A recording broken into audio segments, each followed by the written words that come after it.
முன்னாள் இந்திய வீரர் தனது வலியை பகிர்ந்து இருக்கிறார். பார்த்திவ் படேல் இடது கை விக்கெட் கீப்பர் பேட்ஸ்மேன். 157 சென்டிமீட்டர் உயரம் கொண்டவர். குழந்தை போல் முகம் கொண்ட குட்டி சச்சின் போல இருப்பார். 7 அடி உயரம் உள்ளவர்கள் வீசும் பந்தை அவர் எதிர்கொண்டு விளையாடியதை நான் பார்த்து வியந்து இருக்கிறேன். குழந்தை போல் உள்ள இவருக்கு பந்து வீசிய எதிரணி பந்துவீச்சாளர் கூட பார்த்து வியக்கும் அளவு அவ்வளவு அழகாக இருப்பார். ஆனால் இவர் சுமார் 85 போட்டிகளில் தண்ணீர் பாட்டில் எடுத்து செல்பவராகவே இருந்தேன் என்று தனது வருத்தத்தை தெரிவித்து இருக்கிறார். அவர் உள்நாட்டு போட்டிகளில் திறமையை நிரூபித்து இந்திய அணிக்கு எடுக்கப்பட்டு பல போட்டிகளில் 12வது போட்டியாளராகவே வெளியில் அமர்த்தி வைக்கப்பட்டு இருந்திருக்கிறார். 2003 உலகக்கோப்பை சமயங்களில் தண்ணீர் மட்டும் எடுத்துக்கொண்டு போய் கொடுத்தே ஒரு வீடு கட்டிவிட்டேன் என்று கூறியிருக்கிறார்.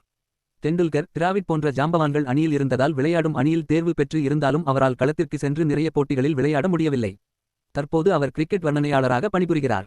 சமீபத்தில் ரவிச்சந்திரன் அஸ்வின், குல்தீப் யாதவ், சஞ்சு சாம்சன், அபிமன்யு ஈஸ்வரன் போன்ற வீரர்கள் வெளியே அமர்த்தி வைக்கப்பட்டதை நாம் பார்த்திருக்கிறோம். வாய்ப்புகளே வழங்காமல் எப்படி திறமையை நிரூபிக்க முடியும்? திறமை இல்லாமல் இந்திய தேசிய அணியில் இடம்பெற முடியாது. ஆனால் அப்படி இடம்பெற்றும் பலரால் ஜொலிக்க முடியவில்லை. வருத்தத்திற்குரிய செய்தி என்னவென்றால் சிலருக்கு அரசியல் சதி நடக்கிறது, சிலருக்கு அதிர்ஷ்டம் இல்லாமல் போய்விடுகிறது. உங்கள் கருத்துக்களை பகிருங்கள். நன்றி.